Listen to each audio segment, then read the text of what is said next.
இல்ல அப்ப நீங்க இது கூட விசாரிக்கலைன்னா இல்ல நான் கேக்குறேன் அப்படி இல்ல இது கூட ஒண்ணுமே இல்லாத ஒரு விஷயத்தை அமெரிக்காவுல போய் இங்க இருந்து இருங்க அதாவது இருங்க ஒன்றுமே இல்லாத விசாரணை இப்பவே முடிக்கிறதுக்கு காரணமா இருங்க சொல்றேன் நீங்க ஒன்றுமே இல்ல நீங்க ஒரு நிமிஷம் சார் அமெரிக்காவுல விசாரிச்சீங்களா ஏங்க இந்த 2600 கோடி ரூபாய் சம்திங் இவ்வளவு பெரிய பணம் இங்க வந்து கைமாறப்பட்டிருக்கிறன்ற ஆதாரத்தோட அவன் இன்டெக்ட்மென்ட் கொடுத்திருக்கான். அத பத்தி நீங்க விசாரிச்சீங்களா? அதே அமெரிக்காவுல இதெல்லாம் ஒண்ணுமே இல்ல அதே அமெரிக்காவுல அதானியை பற்றி அதானி சார்ந்த எந்த புகார்களும் இல்லை என்று சொல்லி இருக்கிறது. நீங்க என்ன சொல்லுகிறீங்க? அதானிக்கு அமெரிக்காவோட மிக உயரிய விருது கூட கொடுக்கட்டுங்க. அதுக்கு அமெரிக்கா இல்ல அதற்கு அதே அமெரிக்காவுல நீங்க அதை தொடர்ந்து இங்க லஞ்சம் கொடுக்கப்பட்டிருக்குன்னா அதுக்கு நீங்க பதில் சொல்லுங்க. நீங்க மாநில அரசு தானே நடவடிக்கை எடுங்க. நீங்க இப்ப முதலமைச்சர் எனக்கு தெரியாது மத்த யார் அதிகாரிகள் வாங்குனாங்களா நடவடிக்கை எடுங்க.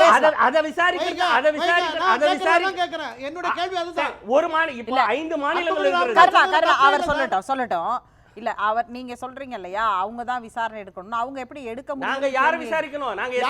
நாங்க சம்பன் கொடுத்தா இப்ப முதல்வர் மின்சாரத்துறை அமைச்சர் வருவாரா? முதல்வர் நான் யாரையும் பார்க்கலன்ட்டாரு. அப்படியானால் பார்த்ததாக நாடு பூரா பேசப்படுது. அப்போ இதுக்கு ஒரு உண்மை தெரியணும்னா என்ன செய்யணும்? அவரே ரெக்கமெண்ட் பண்ணட்டும், சிபிஐ விசாரிக்கட்டும், என்போர்ஸ்மெண்ட் எழுத சொல்லுங்க கடிதம். எழுத சொல்லுங்க சார். நீங்க எழுதுங்க கடிதம். நீங்க சொல்லுங்க. பேசலாம். இது ஸ்ரீதர் டாக்டர் ஸ்ரீதருக்கான நேரம். குமார் டாக்டர் ஸ்ரீதர் ரெண்டு பேரும் அமைதியா இருங்க. டாக்டர் ஸ்ரீதர் சந்திக்கவில்லை என்று முதலமைச்சர் விளக்கம் கொடுத்து விட்டார்.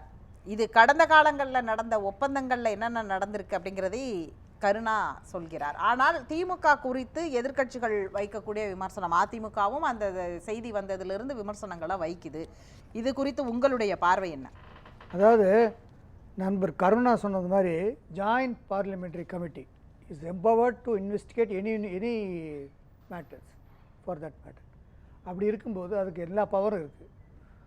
இப்போ அதானி மேட்டரில் தமிழ்நாடு மட்டுமல்ல 5 மாநிலங்களும் இந்த பிரச்சனை இருக்குன்னா இது ஒரு தேசத்தினுடைய இன்டெகிரிட்டியை பாதிக்கக்கூடிய ஒரு பிரச்சனைங்கும்போது இதுக்கு அதிமுக்கியத்துவம் கொடுத்து joint parliamentary committee headed by BJP தான் ஆட்சியில் இருக்குது. அதில் அந்த விவாதிக்கிறதுல தவறு ஏதும் இல்லை என்பதுதான் என்னுடைய கருத்து. ஏன்னா இது இந்திய நாட்டினுடைய இறையாண்மையும் மற்ற இந்திய நாட்டினுடைய மதிப்பையும் மாண்பையும் நம்ம வந்து நீதிமன்றத்தில் அமெரிக்க நீதிமன்றத்தில் குமார் சொல்றாரு எல்லா விஷயத்துக்கும் ஜேபிசி கேட்குறீங்க, ஒவ்வொரு தடவையும் ஜேபிசின்னு கேட்டீங்கன்னா எப்படி டெய்லி ரொட்டீன் வேலை நடக்கிறது அப்படின்றாரு. கவர்மெண்ட் எப்படி ரன் ஆகுறதுங்கிறாரு. எதுக்கு ஜேபிசி கேட்கணும்னா அந்த அந்த மேக்னிடியூட் ஆஃப் தி கிரைம் தான் இது. வந்து இவ்வளவு 4-5 மாநிலத்தினுடைய அதிகாரிகள்னு சொல்கிறது அங்கே வந்து ஜென்ரலாகவே ஆஃபீஸர்ஸ் தான் சொல்லுவாங்க ஸ்டேட்ஸ்லலாம். அப்போ அவங்க வந்து இந்த மாதிரி பாதிக்கப்பட்டிருக்காங்க, இவங்களுக்கு பிரைப் கொடுத்துருக்காங்கன்னு அப்படி இண்டிக்ட்மெண்ட் அங்கே இருக்குது, அந்த நீதிமன்றத்தில் இருக்குதுன்னு சொல்கிறாங்க. It's only a hearsay evidence. நமக்கு வந்து அதிகாரப்பூர்வம் தெரியாது. ஸோ அதை வச்சு தான் ஹியர்சே எவிடன்ஸ் வச்சு தான் நம்ம பேசுகிறோம். அப்படி இருக்கும்போது அப்படி இருக்குமே ஆனால் இது வந்து இருக்கு சார். சொல்லுங்க இல்ல உடனே சொல்லி முடிச்சிடறேன். சொல்லி முடிச்சிடறேன். அந்த மாதிரி இருக்கிற இல்லை என்று பிரைமரி தெரிஞ்சாலே ஜாயின்மெண்ட் அங்கேயே பார்லிமெண்ட் அஃபேர்ஸ்லயே அதை ட்ராப் பண்ணிடலாம். ஜேபிசிக்கு போகணும் அவசியம் கிடையாது. இது இந்த மாதிரி இது உண்மை இல்லைங்க, இது ஃபேக், இது வந்து ஆதாரப்பூர்வமாக இல்லை, இது வந்து ஒரு ஜாயின்ட் பார்லிமெண்ட் கமிட்டிக்கு போகக்கூடிய ஒரு ஸ்டெப் கிடையாது அப்படின்னு சொல்லி லேசாக சிம்பிளாக தள்ளி விட்டுடலாம். அங்கே கேட்குறாங்க அப்படின்னா அதுக்கு வந்து முக்கியத்துவம் இருக்குன்னு தான் அர்த்தம். அது வந்து அது யாராக இருந்தாலும் சரி, இது வந்து இட் இன்வால்வ்ஸ் ஊழல் சம்மந்தப்பட்ட பிரச்சனை, இது மக்களுடைய வரி பணத்தை சம்மந்தப்பட்ட பிரச்சனை. அதனால் அது கேட்குறது தப்பு கிடையாது. ஒன்று. ரெண்டாவது, சிபிஐ விசாரிக்கணும்னு சொல்கிற கேட்குறது நியாயம்தான். ஒரு அன்புமணி அவர்கள் சொல்கிறது நியாயம்தான், கேட்கட்டும். ஏன்னா அஃபீஷியல்ஸ் இருக்காங்க, இன்டர்ஸ்டேட் பிரச்சனை இருக்குது, பல மாநிலங்கள் அங்கே இருக்குது. அதனால் ஒரு ஸ்டேட் மட்டும் விசாரித்தா, ஒரு ஏஜென்சி மட்டும் விசாரித்தா நல்லா இருக்காது. சிபிஐ வந்து designated CBI under the supervision of the supreme கோர்ட்டோ அல்ல கோர்ட்டோ ஏதோ ஒன்று வச்சு அதை விசாரிக்கணும். இதெல்லாம் விசாரித்தா தான் நாட்டில் ஜனநாயகம் இருக்குன்னு மக்களுக்கு தெரியும், நம்பிக்கை வரும்.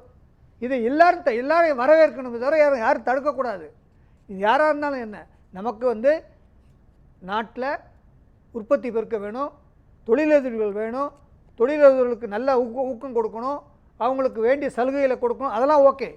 ஆனால் அதே சமயத்தில் இந்த மாதிரி பிரச்சனைகள் வரும்போது நாட்டின் நலன் கருதி பாராபட்சமின்றி விருப்பு வெறுப்பு அப்பாற்பட்டு எது நியாயமோ எது தர்மமோ எது உண்மையோ அதை தெளிவுபடுத்த நாட்டு மக்களுக்கு இதை செய்ய வேண்டும். ஜாயிண்ட் பார்லிமெண்டரி கமிட்டியை அமைக்க கூடாதுன்னு அவங்களுக்கு என்ன தர்க்கம் இருக்க போகுது? அவங்க வந்து அந்த மாதிரி அமைக்க கூடாதுன்னு எதுவும் இருக்குதா என்ன பாஜக? அதாவது என்னுடைய பார்வையில் நான் எதுவும் சொல்ல, இந்த மாதிரி இஷ்யூஸ் நேஷனல் இஷ்யூஸில் ஒன்று ஜாயிண்ட் பார்லிமெண்ட்ரி கமிட்டி போடலாம். உங்களுக்கு அதுக்கு ஆப்ஷன் எல்லாம் அந்த ஆளுங்கட்சியிலிருந்து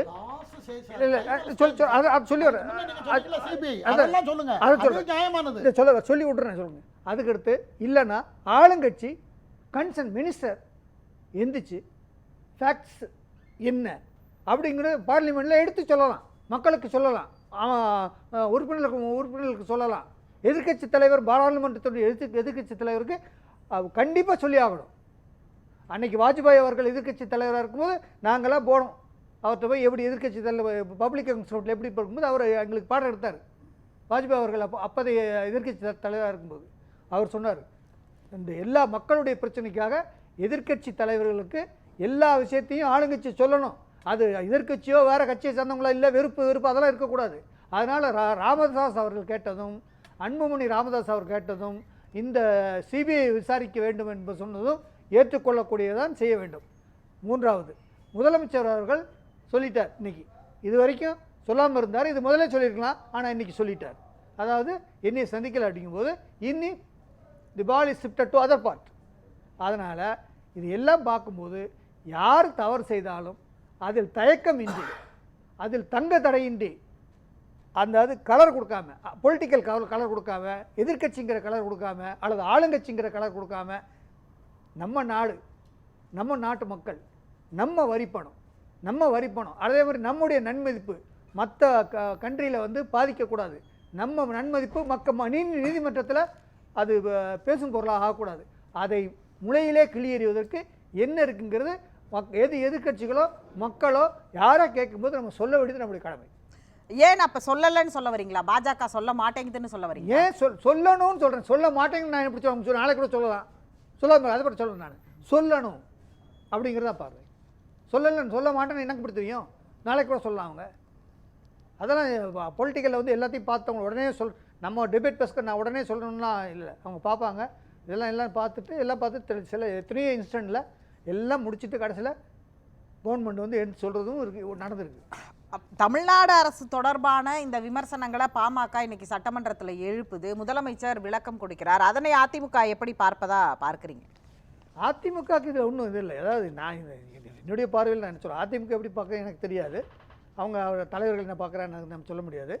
என்னுடைய பார்வையில் ஒரு முன்னாள் சட்டமன்றம் என்ன சொல்கிறேன்னா, இதுதான் ஃபேக்ட். அதாவது ஒரு பிரச்சனைகள் வரும்போது அதை விவாதிப்பதற்கும் அதை ஆராய்வதற்கும் தான் சட்டமன்றம், அது மாதிரி தான் பாராளுமன்றம். ஸோ இது மக்களுடைய பிரச்சனைகளை, அது நல்லதா கெட்டதா, ஊழலா, தவறு செய்தார்களா தவறு செய்யவில்லையா, அல்லது தீர்மானங்கள் போட வேண்டுமா அல்லது தீர்ப்புகள் சொல்லப்பட வேண்டுமா என்பதை பற்றி பேசுவதற்கு தான் சட்டமன்றம் நாடாளுமன்றம். டாக்டர் ஸ்ரீதர், அதனுடைய கருத்து மக்களுடைய கருத்து ஏற்புடையது தான். அதுவும் இல்லாமல் நண்பர் குமார் அவர்கள் ஜாயிண்ட் பார்லிமெண்ட்ரி கமிட்டியை வந்து ஒரு அண்டர் எஸ்டிமேட் பண்ணுறாரு, தப்பாக எடுத்துக்கூடாது. ஜாயிண்ட் பார்லிமெண்ட்ரி கமிட்டி வந்து ஒரு முக்கியமான ஒரு கமிட்டி. அது வந்து அது வந்து கவர்மெண்ட்டு வந்து நான் ஜாயிண்ட் பார்லிமெண்ட்ரி கமிட்டிக்கு அனுப்புகிறேன்னு சொன்னாலே அந்த கவர்மெண்ட்டுக்கு பெருமை, அது ஆளுங்கட்சிக்கு அது பெருமை. அதே மாதிரி எதிர்கட்சிக்கும் பார்லிமெண்ட் கமிட்டியில் விவாதிக்கும் போது இல்லை சொல்லி முடிச்சார் ஒரே இல்லை டாக்டர் சொல்லிடட்டும், நீங்கள் சொல்லும்போது சேர்த்து சொல்லிடுவார். ஏன்னா எதுக்கு எடுத்தாலும் பொழுது விடிஞ்சா பார்லிமெண்டரி கமிட்டின்னு எஸ்யூஎஸ் எடுத்துட்டு போனா மற்ற பிரச்சனைகள் எப்படி சார் பேசுறது? சேர்த்து சொல்லுங்க. எல்லா விஷயத்தையும் நம்ம பேசிற மாதிரி தான்.